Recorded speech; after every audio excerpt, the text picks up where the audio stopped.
A lot of the KNA volunteers are drivers and they drive their own cars.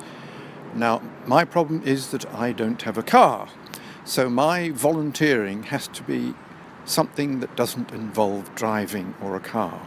And I have lit upon this gardening, and I do gardening for the KNA, mostly for elderly women whose gardens are getting a little bit out of hand and just need a little bit of help to keep them under control.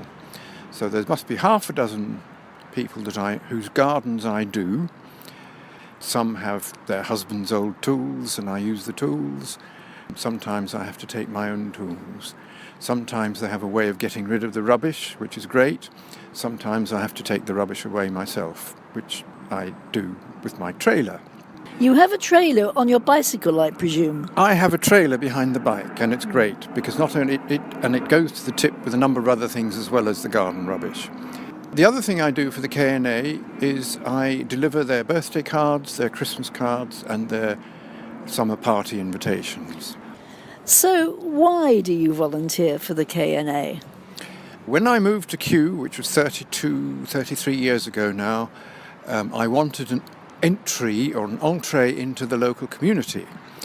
And I was at the Kew Fair on Kew Green. KNA had a stall, and the then coordinator recruited me at that stage into we had a social group, and Julia was part of it, and we decided that my best contribution, because although I did have a car at that stage, I was working and I couldn't do the driving, but we could do a bit of gardening at the weekends.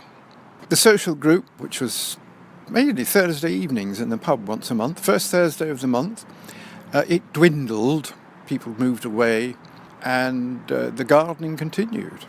And I've been doing it ever since.